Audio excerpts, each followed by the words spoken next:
Oh, oh, he's still connecting.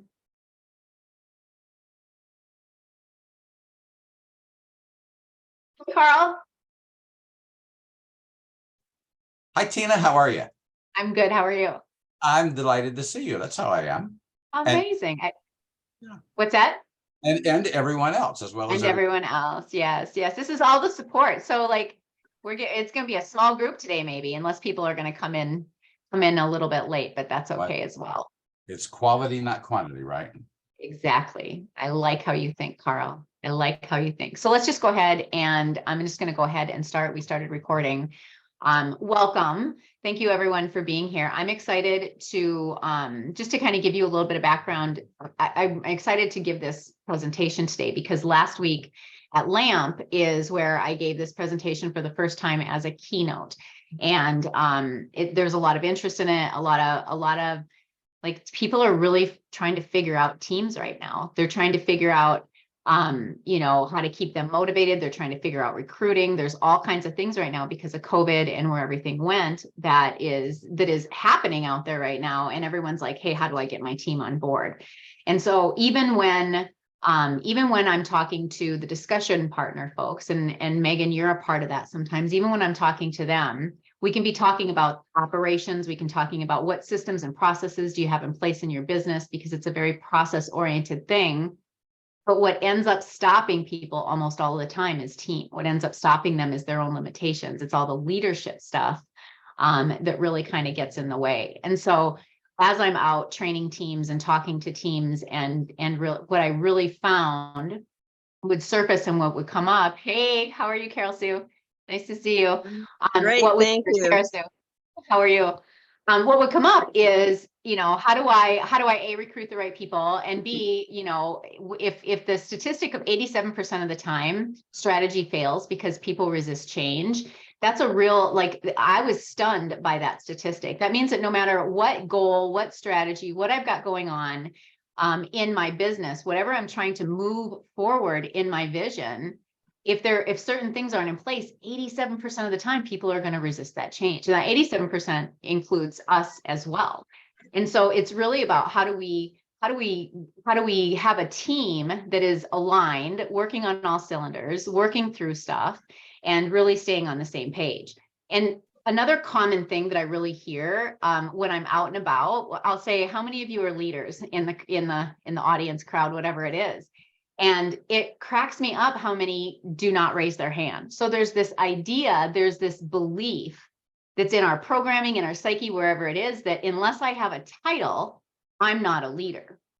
And actually, when I look back on my corporate career, that's exactly what held me back from the promotions. It's what held me back in the work. It's what held me back from bringing my team along as I was moving, is because I didn't always have those pieces intact. I didn't always have them in place.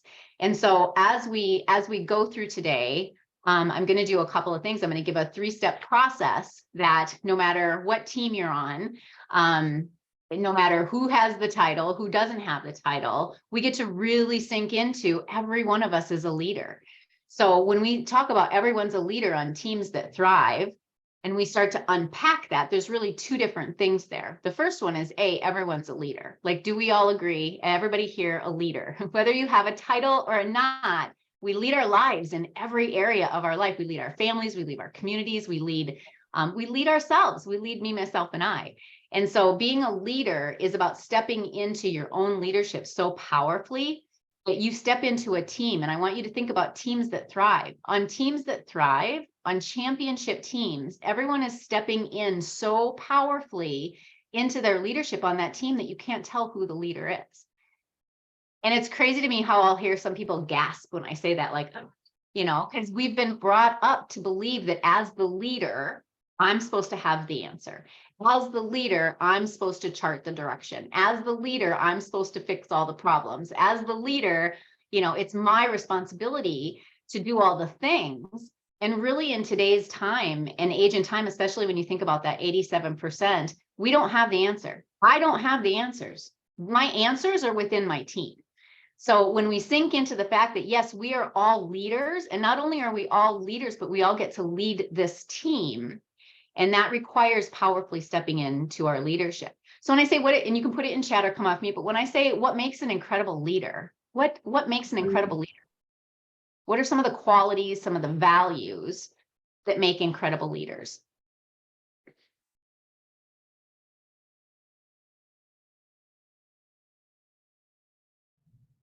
How about I would say taking the initiative.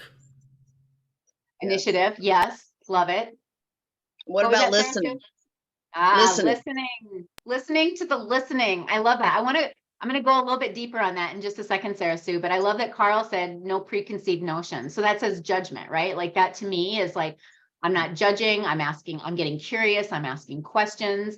How many times on, hi Chantel, how many times on Teams do we see and feel the judgment? Do we see and feel the comparison?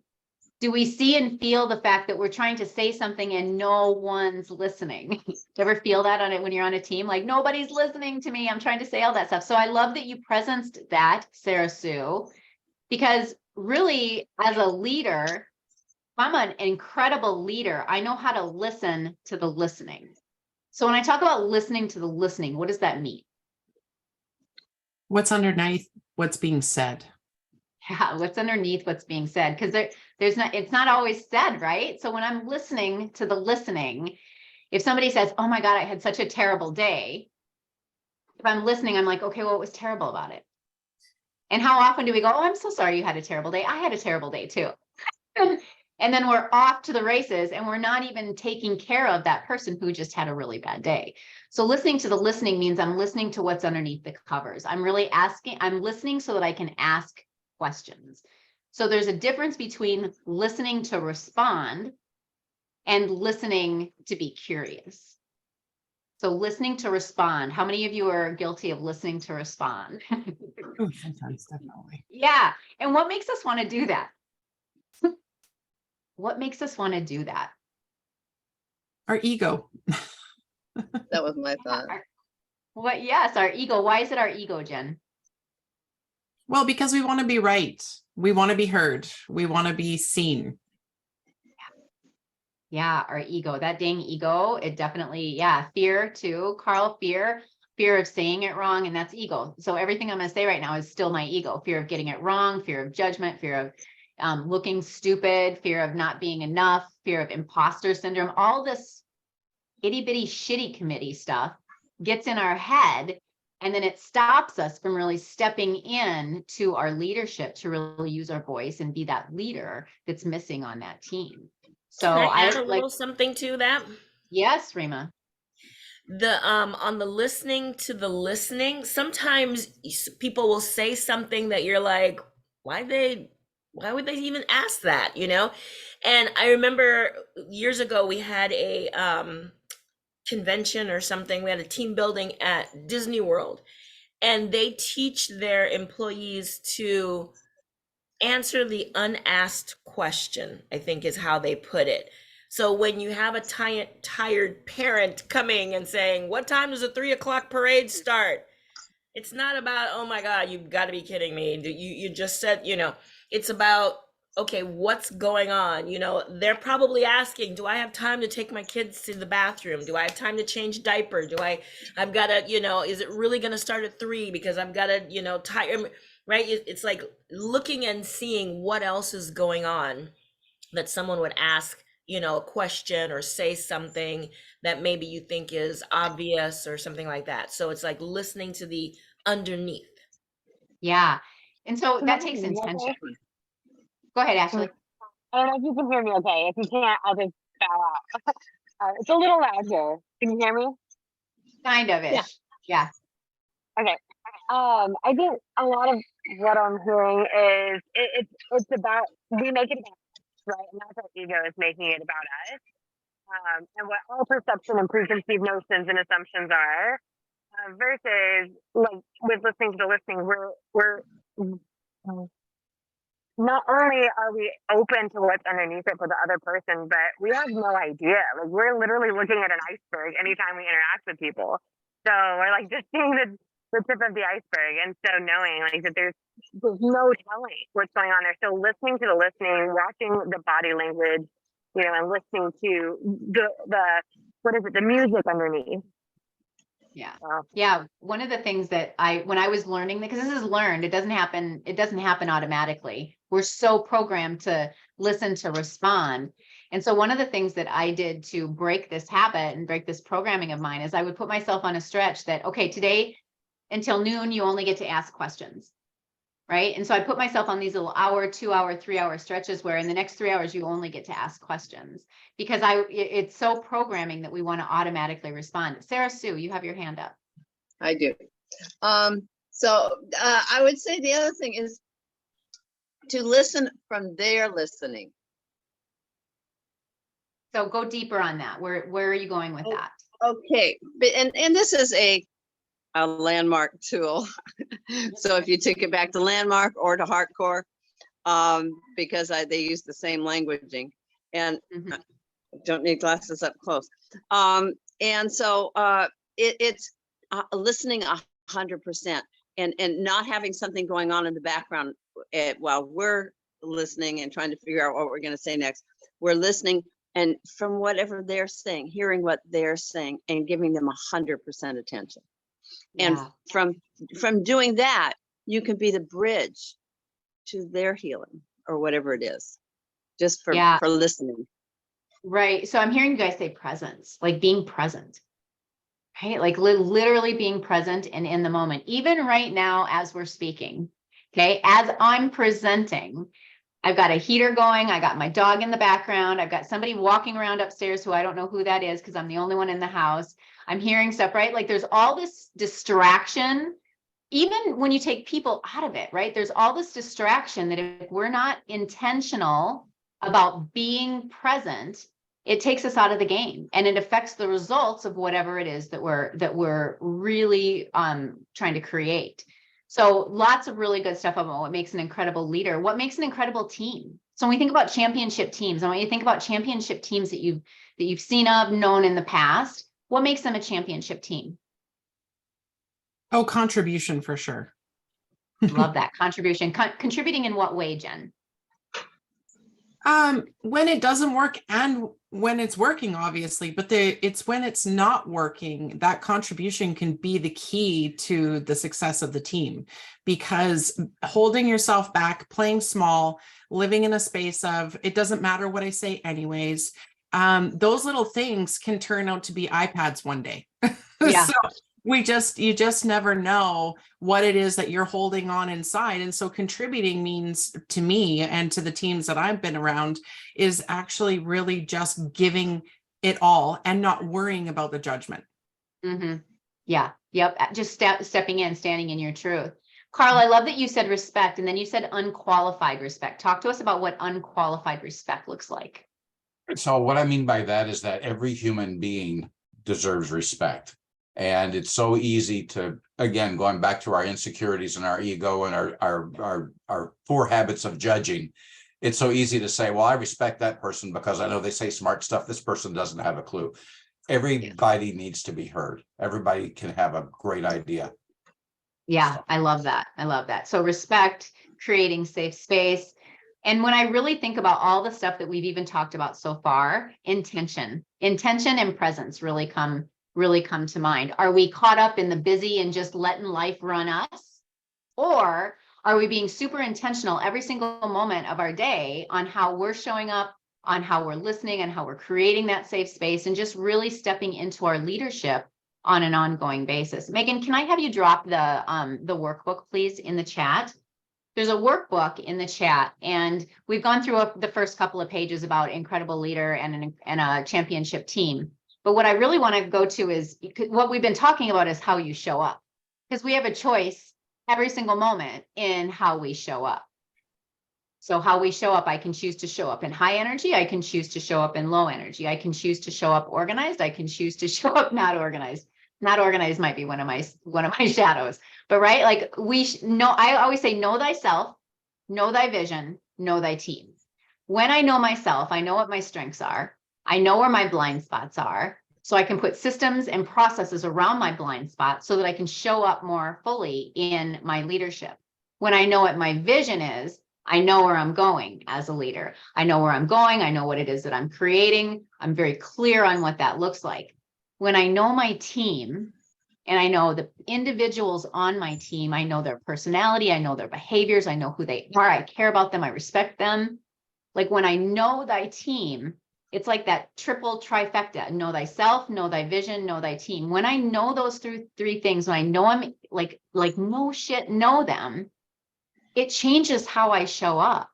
It changes my commitment. It changes who I be when I actually show up, because I don't have to get caught up in all the chaos.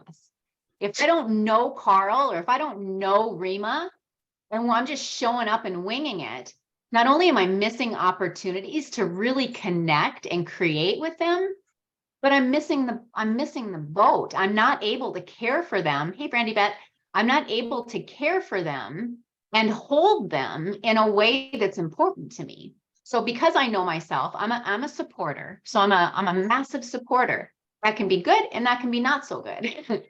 But when I know that I'm a supporter and I wrap intention and presence around it, it makes a big difference in how I show up, and it makes a big difference in how I can support other people. So how you show up matters. So a couple of things on that page in the workbook where how you show up matters is, how clear is your vision? Like, how clear are you on who you are and how you show up right now? But even more importantly, how clear is your vision for how you want to show up and for what it is that you're creating? Can we have more than one vision at a time? Sure. Absolutely. I can have a work vision maybe and a personal vision. We can have different visions, but the idea is to be super clear on what I get to create. Because if I'm not clear on what I'm creating, I'm out in the drift. I'm out floundering around and I'm not making the right decisions with what to do with my time, with what to do with my energy, what to do with my space. And I'm probably not taking care of myself either. How many of you guys are really great at taking care of yourself? Self-care. Yeah, Rima, your courageous self-care, right? Last time? I don't know. One of the last times that Rima presented courageous self-care. And so I know every single person on this call, and every single one of us is a high performer. We go, go, go. We perform high, we go hard, we're going. And when we do that and we don't take the time to stop and get off the train when we're feeling it, we continue to get burnt out and burnt. So another statistic is 77% of us right now are reporting burnt out. 77%. That includes your family, it includes your teams at work, it includes your community, it includes all of us. 77. And when we're burnt out, we're not moving forward. So how clear is my vision? And how intentional am I around it? When I feel stuck, so when you feel stuck, how are you getting yourself unstuck? It's one thing to have a clear vision and be moving and going and constantly going, but there's a point in time when we get stuck. We get stuck because somebody said something, we get stuck because we just decided not to do it. There's all kinds of reasons why we get stuck, but how do you get unstuck? So give me some go-tos of how you guys get unstuck, because that's the most important piece about teams that thrive. Teams that thrive are aware immediately when someone on the team is stuck or when the team itself is stuck. And they're immediately pulling out tools to figure out what's going on, what's missing, and what are we committed to, and how do we move forward? How many times have you been on a team when there's that one person or a couple of people that just keep the team stuck? They're constantly in conflict. They're constantly bucking things. They're constantly a no. They're constantly the stop. And a lot of the times I see the leader let those people be like that. Like and then all of a sudden more of the teams like that. And all of a sudden the team is like super unengaged because the leader's not dealing with the people that are causing the stop. So on teams that thrive, everybody's a leader on teams that thrive. And because we're thriving, we know when we're stuck. And when we know when we're stuck, we're immediately getting out of that, because the longer we stay stuck, the longer we're not producing what it is that we say we want to produce. The longer we stay stuck, the longer our vision is stopped as well. So how you show up matters. It matters every single day. So I would love to know some tips on how you intentionally show up in your leadership. Like, how do you know, okay, I'm intentionally showing up as my best self right now? How do you know?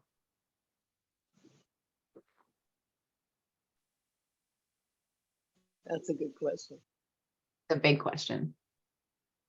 Because we You know, don't always know, right? I mean, that's kind of the answer. I mean, there's been times when I'm like, all of a sudden I'll be like, oh, or somebody will bring it to me. Do you know what's your contract? And I'm like, oh, I'm stuck, I guess. And sometimes we don't know. So that's why it's really important. Yeah, just move, just literally move. How often do we just stay stuck? Because sometimes it feels a little good, right? Like, no, we get to intentionally move. And who are you surrounding yourself with?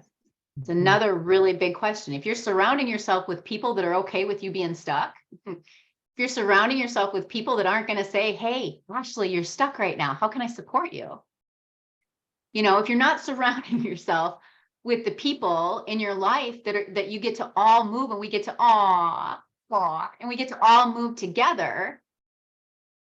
Like, that's know thyself, know thy team, know thy vision. And that's a championship team. It means that we're going to get stuck. We know we're going to get stuck.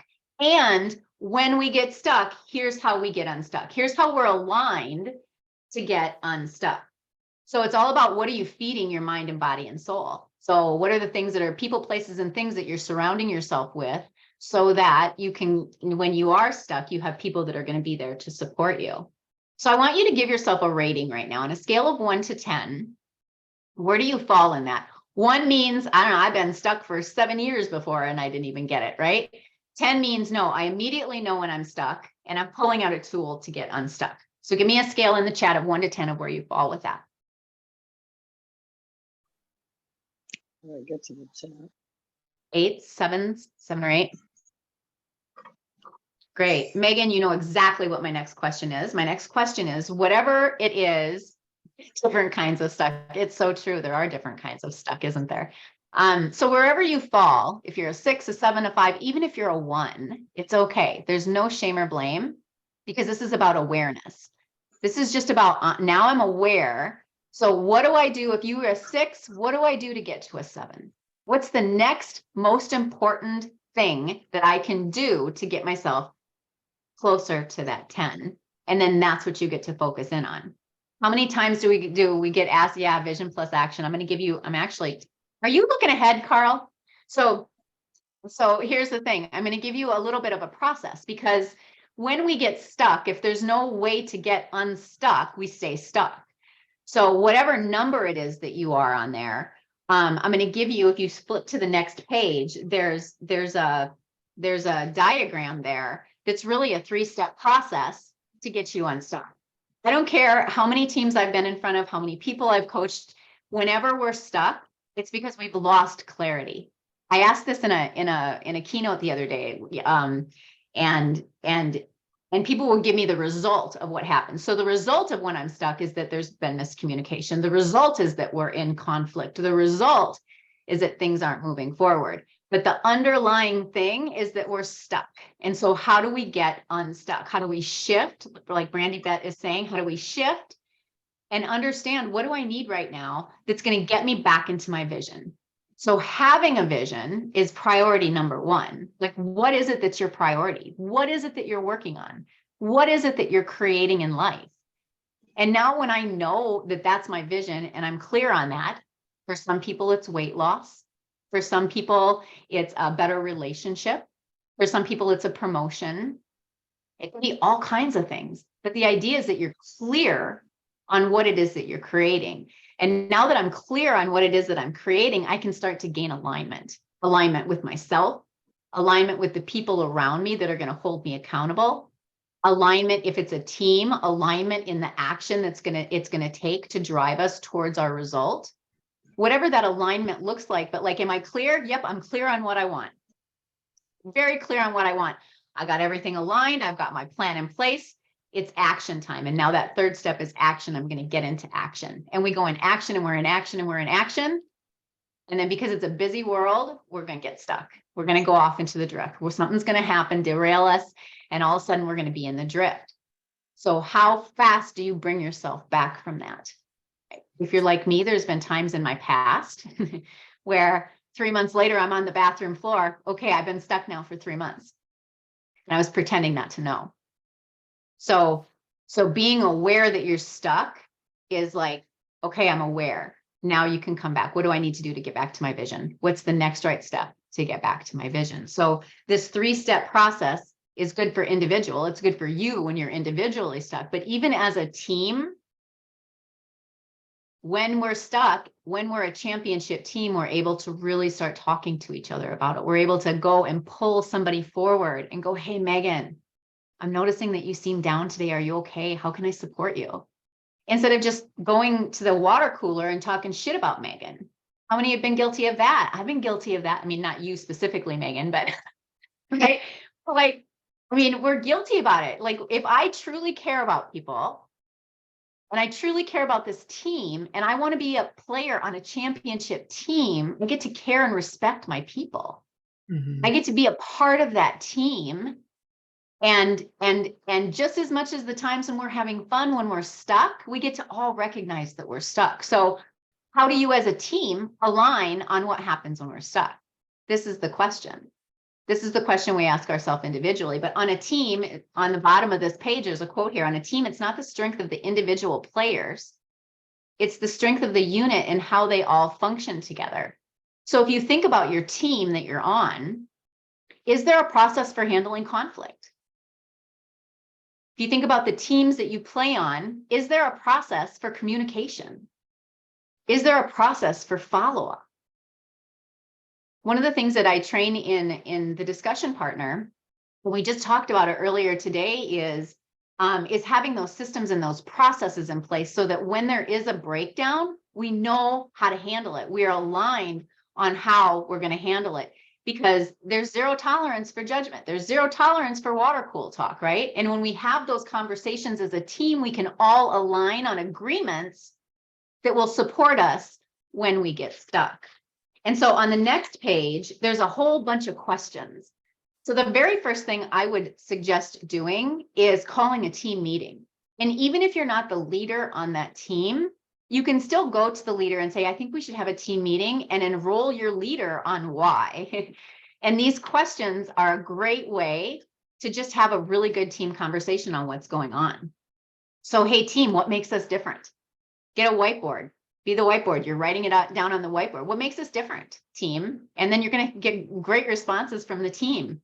What do we want our people and clients to say about us? How are we going to handle conflict? What does that look like when we're in conflict? How do we safely create a space so that we can work through the conflict? What are our team values? What's most important to us? Again, that's your vision. If your team value is compassion, like your team is really, it's important to your team to be compassionate, and you've got somebody on the team who's being a jerk, that's an issue. It's going to cause problems on the team.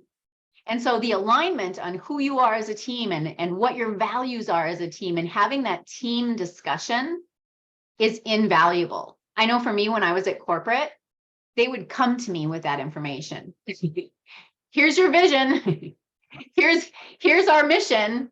Now go. And I wouldn't always understand where I fit into that mission or vision. And I wasn't aligned with like the, so there's this alignment piece that happens even when the company has its own mission and vision statement, which most do.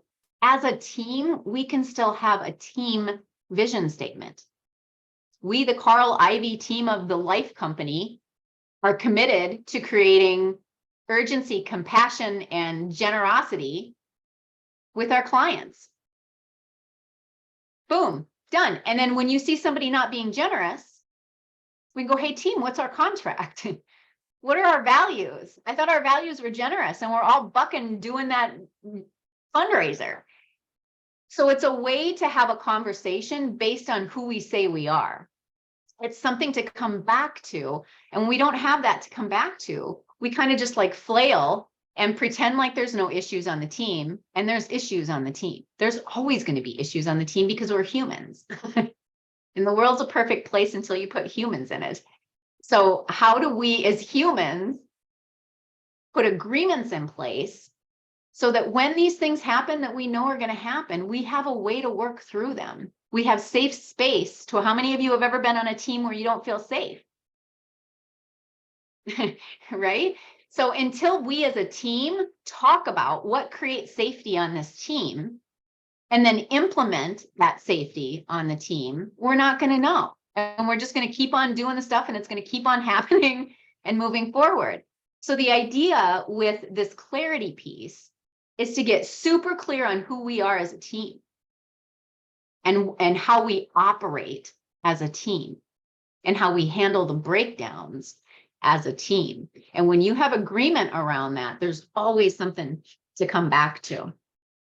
So if you turn the page to alignment, so once we have the vision and we know who we are and we know what we want to create, and we've agreed to, you know, the agreements of how we're going to handle stuff when we get stuck, it's really taking a look at the team and its current, like what's happening currently. So how do we align up as a team? And the only way to do that is to, again, start asking questions. So as a team, what's not working on this team? Have you ever asked your team that? Or been on a team where you said, hey team, what's not working? I have insurance agents do this all the time with their teams of people. And normally there's maybe 1 to 5 people on their team, very small teams, but they've never said what works and what doesn't work on this team. And so if I, as the leader, I might have my own opinions on what works and what doesn't work on this team, but I guarantee you that Brandy, Bet, and Chantel are going to have 2 totally different things probably of what they think works and doesn't work. And until we have that conversation, we're going to be in our own corners. So it's really about understanding what's working on the team, what's not working on the team, what's in the gap, and what support is needed. It's a 4-question sequence that I give teams of people to use as an agenda. This is your huddle agenda. So if I go into the week and as a team, we have a 15-minute huddle in the beginning of the week and we say, okay, this week, here's what's important. We want to make sure we get that intake process out the door. We want to make sure we get this household handled. And we want to, you know, so as a team, we're aligning up on what our 3 priorities are. When I know what my 3 priorities are for the week, everybody's doing their work. We come back together briefly on Friday and we go, hey, team, here's our agenda today for those priorities that we had this week. What worked? What didn't work? What was in the gap? And what support is needed? Because here's what happens. And I've been guilty of this. And Megan, you're like me, like, geez, I've heard you say this 7 times. I've been so guilty of this. I'll hire somebody, bring somebody onto the team, especially when I was in corporate. I'd be like, well, here's your job description. Here's what you got to do. Go. And then they go. And then like a year later, I'm like, oh, I'm like going crazy because they're not getting the work done. I've been paying them for a year. They've held on. They're not getting the stuff. And I'm frustrated as the leader. And what am I sourcing on my team when I'm frustrated? I'm sourcing frustration. Yeah. And so what if when I hired that person, I said, hey, this first week, here's all I want you to focus on are these 3 things. And then I let that person go and do their thing. And then on Friday, I go, hey, how'd those 3 things go? What worked? And I'm creating safe space. And they're telling me what worked. I got a hold of these clients and it was great. And I did this and I'm celebrating with them. Because here's the thing that happens on teams, we forget to celebrate. You guys feel that? Like it's go, go, go, go, go, go, go. I'm super guilty of it. And I forget to celebrate the stuff that we're actually creating that we wanted to create. Oh yeah, we did create that. And so when you talk about what's working, that's when you get a chance to celebrate. That's when the team gets a chance to bond and celebrate and talk about what's working based on what your vision is and what you're trying to create that week. Yeah, Brandy Bet, I hear you. And then the what's not working is, this is where the excuses are going to come in, right? Like, oh, I called 600 people and nobody's answering their phone, or, you know, so what's not working to get to that vision? And what this does is it uncovers the opportunities. It uncovers where people are struggling. It uncovers where people are stopped so that you can ask them what's in the gap and how you can support them.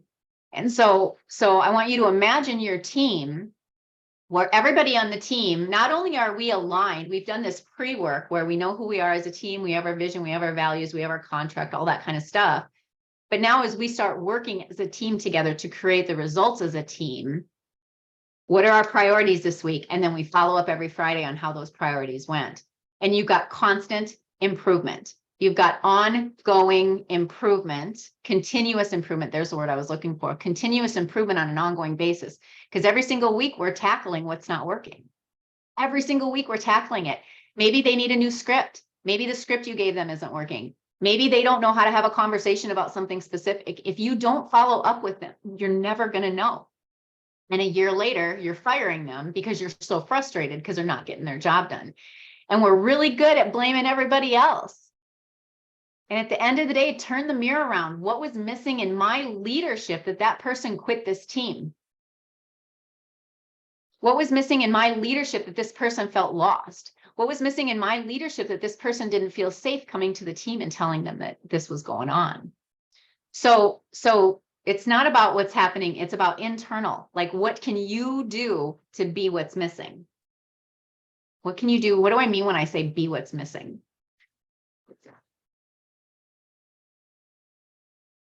Jen, what do I mean when I say be what's missing?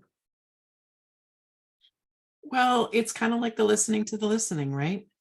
That's how it feels. It's like, who do I get to be in the moment? It's compassion, it's kindness, it's, maybe it's a kick in the ass. Maybe it's, you just never know what it is. So being what's missing is like that statement that Rima said, like thinking ahead and being what's in the gap. Like, if I've got no energy, or if I've got no love, or if I've got no intelligence, or if I've got none of that going, being what's missing is all of that. It's being what's needed in the moment. Yeah. How many times have we sat at a meeting? I've been sitting at a meeting and my internal dialogue doesn't always match my external dialogue, meaning I'm sitting in the meeting, I'm like, oh my God, this is the most boring meeting I've ever been in. Bring the fun. You get to be the fun, right? Instead of just sitting there in misery and in suffering going, oh my God, this sucks. I can't stand it. This is so boring. Like, be fun, lighten up. Because I guarantee you, not everybody in the room is thinking the same thing as you are. If the meeting goes wonky and somebody go ahead, Jen. One thing that you're saying right now is being permission for others too. So you can say that to your team as well. If you see me sitting there with a resting bitch face, don't think I'm pissed at you. You can really be that, the permission for others to be who they want to be too. Yeah, I love that. Carl kind of said that same thing, leading by example. You Mhm. don't need a title. You don't have to be the leader of the team to lead by example. And I can't tell you how many times I'll hear, well, I'm not the leader. I can't change that. I'm not the leader. It's bullshit. You totally can change it. You totally can change it if you're committed to changing it, if you're committed to the team. And so hierarchy does not equal leadership. I love that. It does not at all. Being what's missing. So if, fun's missing, you get to be the fun. If details are missing, you get to be the details. So it's really about, instead of judging it, I think Carl, you said that earlier, instead of judging it internally, I'm judging. I'm like, okay, how do I be what's missing right now? Huge power question. Write it down. How do I be what's missing right now? It's a great tool to pull out when I'm feeling stuck, when I'm in a group, on a team, with my family, you can do this in all kinds of areas of life, but like, how do I be what's missing right now? Because I'm not right. I'm not 100%. I'm feeling it. We all know when we're feeling it, we're feeling stuck, we're feeling icky, something's not right. And instead of our immediate programming of going into judgment and going into comparison or going into whatever it might be, like, how do I be what's missing right now? How do I pull this tool out, and how do I step into my leadership so strongly so I can bring this team back to center? Sometimes, Carl, you're going to be the one that brings a team back to center. Sometimes it'll be Jen. Sometimes it'll be Chantel. You don't have to have a title to bring the team back to center. There's so much noise out there right now. Oh, go ahead, Jen. And I'm feeling right now that it's about relationship. It really starts like you said, those top three things: know thyself, know thy vision, know thy team. So if you're not in relationship with yourself, that's going to be a problem in this moment right now. Yeah. What does it look like to be? I love that question. So I'm going to ask it back. What does it look like to be in relationship with yourself? Mm-hmm. Anybody want to take a stab at that? What does it look like to be in relationship with yourself, Rima? Maybe what comes to mind for me is knowing, like, sometimes where my shortcomings are and how I react in certain situations. So I know that sometimes I am not always on time. So, I bring that up. I plan for that. I give myself a date, a completion date, further or closer in than the actual completion date. I know my habits. I know I like to have a day off, so I want to get stuff done so that I can have my day off. So kind of knowing where you shine, where you thrive. I'm really good at listening and talking with people. So if there's a conflict, that's where my team puts me in. So, knowing your strengths and then knowing your opportunities. Mm. Yeah, I love that. Knowing yourself, knowing the blind spots, knowing the blind spots. Yeah, it's kind of where I was going back earlier. How many of you have done like a behavioral test? I know if you've in hardcore, a lot of us are a hardcore, but like Myers-Briggs, there's all kinds of different DISC, all that kind of Like stuff. And strength so finders. Strength Finder, yeah. The more of those you dig into, the more of those you really start to like stop pretending not to know and just go, okay, who am I? What are my opportunities? And, and where are my blind spots? It really starts to create, that's what starts to create your leadership. So have you ever gone out and asked people? I had a coach ask me to do this once, go talk to 5 people and ask them what's working in your leadership and what's not working in your leadership. Right? Like, you got to be ready for that feedback. And then I did that. And she's like, okay, great. Who did you ask? And of course, I asked everybody that I knew would give me good feedback. And she goes, okay, I want you to go ask the people now who will not give you good feedback. Shit. So, so it's asking for the feedback. Feedback is your friend.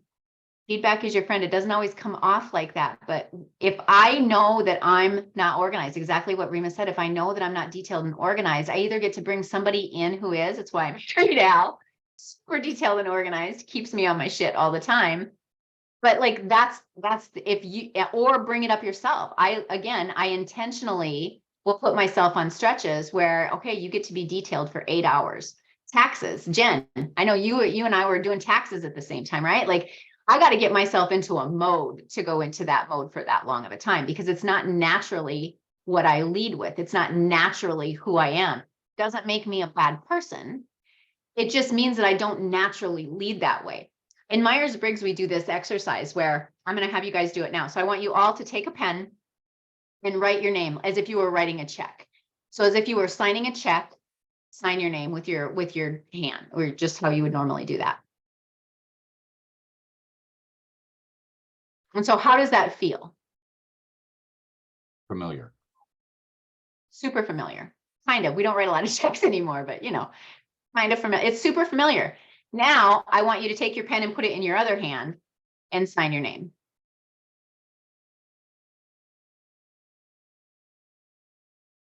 And how does that feel? Awful. Yeah. Frustrating. Unfamiliar. It feels like when you're signing your name on a computer where you have to, do it by hand. Annoying. Or It takes like too an much Etch-a-Sketch. time. Yes. Right, like an Etch-a-Sketch, trying to do your name on that would be impossible. I agree. I agree with what Jen said. I was mildly annoyed. I'm like, I'm having to put too much thought into it. I'm okay. How do I hold the pen? It's like, My perfection nerd was on fire. Like, I can't even get my J right. How am I supposed to go to the rest of the name? Right. Yeah. And So- mine looks like a 5-year-old. It's so true. Yeah. So the moral of that, the point of that is that who we are, who we be, our personality style, behavioral matrix is no different. Even if you just take introvert and extrovert, I'm an extrovert. Who's my extroverts? Oh, Okay. So extrovert comes supernatural. It's my right hand. We can just, it becomes natural. I don't even think about it. Don't even have to do anything with it. Now, you want me to be an introvert? That means I got to be detailed. That means I got to be quiet. That means I got to kind of do things over here. Like, that doesn't come natural to me. It's like, it takes me a little bit of energy to get into that mode. Is it good for me to be an introvert? Yes, this is where I get my self-care. This is where I take care of me sometimes instead of taking care of everybody else. So I need that. I need my left hand. Can't operate without my left hand, but it doesn't come as naturally. So it takes practice. So if you're constantly, whatever's coming up for you, know that that's the practice that gets to happen, because you're just flexing your left arm or your left hand. That's all it is. Your non-dominant hand. And so it's just practice. So if you think about being a leader and stepping into your leadership, I want you to think about what's missing. What's the right hand and what's the left hand? Even tonight, you could do a Ben Franklin T, my right hand and my left hand. In my leadership, what do I do really, really great at? What's missing in my leadership? You get that straight first and then go out and ask for feedback from others. And then that feedback gets to be, okay, that's what I get to work on. That's what I get to work on. When I started my transformation, I had really low self-confidence, super low self-confidence. So I went on a weight journey. That was my very first thing that I started. That was the thing that was like my first step. So what's that first step for you? That's my question. If you think about the teams that you're on and what's holding that team back from thriving, what's holding you back from thriving? Once you figure out what's holding you back from thriving and you start practicing those things, I guarantee you that the confidence is going to come for you to now step into the team and see the ripple effect once you step into the team. And now you're flexing both your right hand and your left hand because you've been practicing. Any questions on that? Any comments? Rima, I love the mildly annoyed. That's great. So the best teams, I'm reading a quote from the booklet that you guys have, but the best teams are a bunch of nobodies who love everybody and serve anybody, but won't care about becoming a somebody. Right? We're just a bunch of people who have a common vision, who we're commonly creating that vision with. And because we're on the team, the strength of the team is the team, right? I think a lot of the times we think of the strength of the team as individuals. No, the strength is the actual team. So on a team, it's not the strength of the individual players, it's the strength of the unit and how they all work together. And if you think about I'm going to go back to the beginning with 87% of the time, strategy fails because people resist change. In that resistance of change, that's where you get to step in and be the leader. It's where you get to step in and create alignment, right? Clarity first. So, hey, team, what are we creating here? I feel like we're off track. Does that feel scary to you to say that in a team meeting? Hey, time out. Can we just get back to vision? I'm super unclear of where we're at right now. I feel like we're a little floundery. What does it look like to use your voice in that situation? I guarantee you when you do that, everyone's like, yes, finally, because everybody feels it. It's just everybody's living in that fear of putting their foot forward to be what's actually missing. Being what's missing is saying, hey, can we have a timeout? I feel like we're off base right now. That's being what's missing.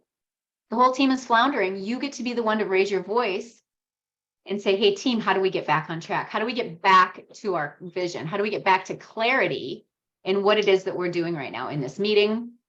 Right? How many meetings go wonky and haywire? And all of a sudden we're way off agenda and nobody's saying anything and everybody walks out of the room and like, what the hell? I just wasted 2 hours of my life. And so that will happen until we are confident enough to raise our voice and move forward with what's missing. So here's my question. What are you committed to? So if you think about what's missing in your leadership specifically, because we know that once you raise your leadership, you will rise the leadership of the team in general. So what's missing in your leadership that you get to commit to and practice so that you can be a part of a championship team? Because it's fun. It's fun to be part of a championship team, isn't it? Isn't it fun? When we're a championship team, we are having fun. We're winning. We're probably making money. We're having fun. So when we talk about what makes a championship team, those are all the words. We're having fun. We're making money. We all love each other.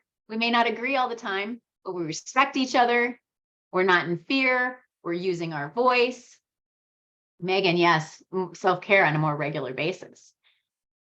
When you feel the burnout, I guarantee you it's because you're not taking care of yourself. Yeah. I guarantee it. It seems so simple, but it's so true. So next time you're feeling burnt out, next time you're feeling like, what the hell? Like, I don't wanna, I have no motivation right now. I have no inspiration right now. What are you committed to doing? Megan's committed to self-care. Anybody else committed to Anything else? Staying focused on the vision. Yeah, it's that 3-step process, Chantel. I love that. Right? So if I'm stuck, clarity. Clarity is first step. Bring me back to clarity. How do I get clear right now? Do you guys have go-tos to get you clear? Yeah, talk to yourself like you talk to your BFF. Yeah. What about that? And so I'm going to go off base here for a second because I love that, Carl. But are you being your own BFF? So like that voice and talking to yourself like but are you being your own BFF? Are you talking to yourself better than anybody else would? Are you loving yourself? Right? Do you love yourself? Like when people would ask me, I'm like, why are you asking me that? It's so weird. But like you get to love yourself. And loving yourself begins with knowing when you're stuck, when you're in the drift, whatever you want to call it, knowing that you're there and choosing to figure out how to get out of it. You may not immediately get out of it. It might take practice to get out of it quicker and quicker and quicker. I used to stay stuck for months. Crap, there might be years in there that I was stuck. No, icky, no. The second I feel stuck, I'm looking for a tool to get out of it. It might be phone a friend. Might be go take a hot bath and meditate. It might be go for a walk. It might be love up my dog, whatever. It might be whatever it is. But the second that I feel stuck, I know that I get to figure out how to get out of it. We get to be the person that our dog sees us as. I mean, seriously, if you just thought of yourself like Rocky does when you come home from being gone, that's the ultimate. So just be that person. Yeah. What do you think holds us back from that? Ourselves. I know we talked what's that, Jen?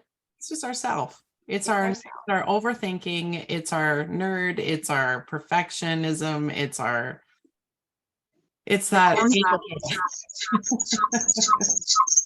Our parents, that programming is real, right? So, whoops, Carol, so so that programming is real. Our ways of being. So I love that you brought up the generational stuff. Our ways of being are from our parents, or from our 0 to 8. Not only our parents, it's our teachers and all of our experiences, but whatever happened to us in 0 to 8, we bring that with us into our adult life. We bring it within every single relationship that we get into. And if we're bringing the bad habits and the things that hold us stuck into new relationships, it will eventually come into these new relationships, personal and professional. So how do you, I missed what Chantel said. What did you say, Chantel? And now that sometimes I'm comfortable being stuck. Like I know I'm stuck, but it's comfortable there. It feels so good sometimes, doesn't it?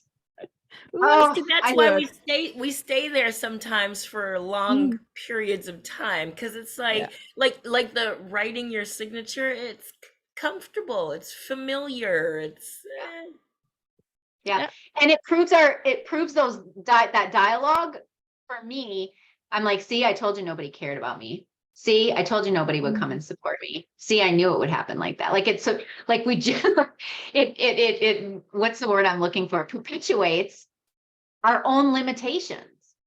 So thank you, Chantel, for bringing that up, because it feels good. It reminds me of the water cool talk, right? When we're talking crap about people, like if you and I have a common enemy, we're in it and it feels good, and we're, but it's so toxic.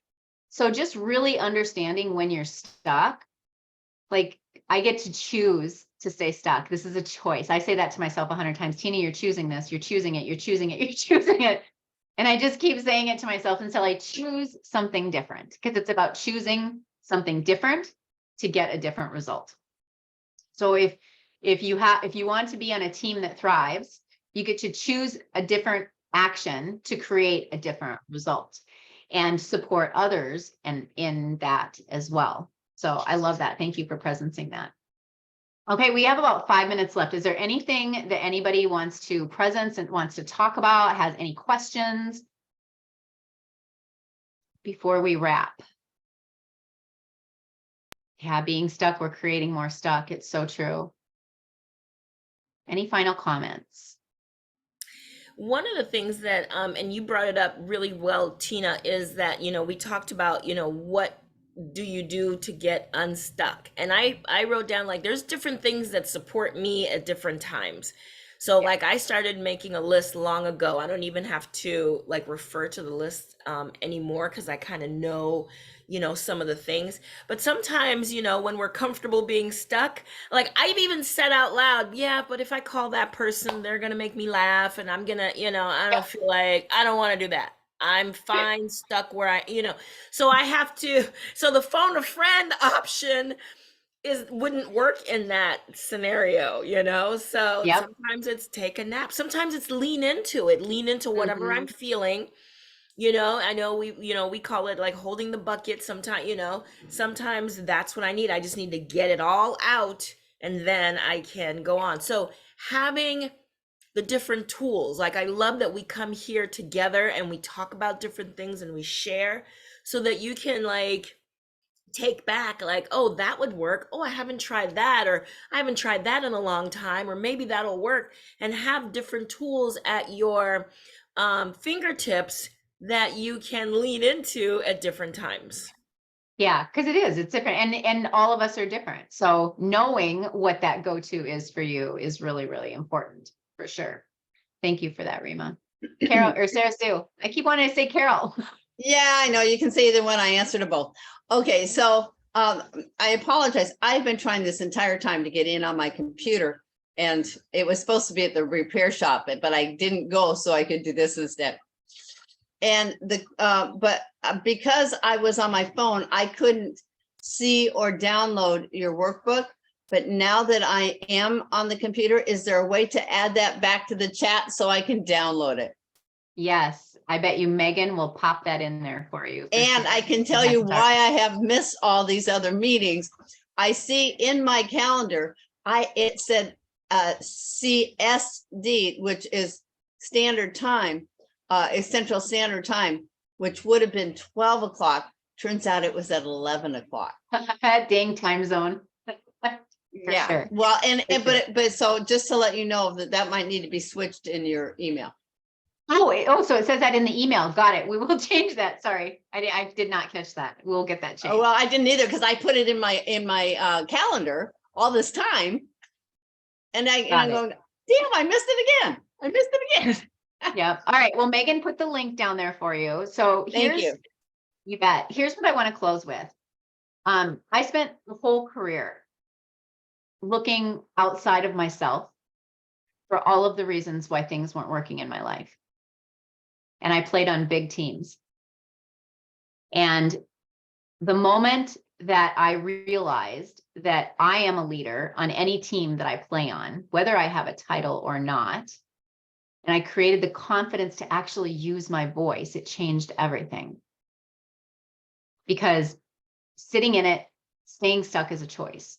It's totally a choice. When I'm not feeling good, when you're not feeling like 100% on fire, on joy, you're stuck. And we're not creating extraordinary results when we're stuck. And so find your go-tos, do the practice so that you're stuck for shorter and shorter and shorter amounts of time. I don't know that I've ever known of anyone who is like, okay, I'm here today and now boom, I just changed it. It just happens. It's practice. Because how you are today is how you've been for however long you've been around. And so it will take practice. It will take perseverance and practice, but you get to be what's missing on any team that you're playing on. And when you stand in your leadership and create the being what's missing, you will create massive results in your life and on your team and everywhere else. So you get to be what's missing. And you get to play big on teams that thrive. What questions? Yeah, absolutely. Any parting comments? Anybody want to have anything to add? You know what I hear you saying over and over again is step into your power and love it and be proud of it. If God gave it to you, let it shine. Yeah. Yep, absolutely. And our whole life, I know my whole life, when I would you get stuck down, right? Like people will try and take that away from you and take that down. And it's about you standing in it, no matter what people are saying, no matter, like I used to be so worried about what people thought of me, right? I don't give a flying F anymore because I know my true intention. I know my clarity. I know who I am now. And so finding that, peace within you allows you to step into your leadership so powerfully that not only you're going to lead your own life, but you'll be able to change the lives of any team that you're working on. Don't let the accolades go to your head. Don't let the criticism go to your heart. It's all about them. Be about yourself. Yep, absolutely. Absolutely. Way to wrap us up, Carl. I love it. I love it. I love it. All right, you guys. Thank you everyone for being here. We'll see you next time. Who's up next? Who's up next? Is it Chantel? It's Ashley's on the 19th. Ashley. of Oh, and she June. left. Yes. Okay, good deal. That's Ashley's No, up it's next. not. so. It's Donnie's next. Oh, Okay. yeah, you're Ooh, right. Donise is going to be Living talking a about, life of intention. yeah, families and leading lives of And then intention. Ashley. Got it. All right, Got it. All right, everyone. Have an amazing week, and we will talk to you next time. Bye. Thank you. Bye. Bye.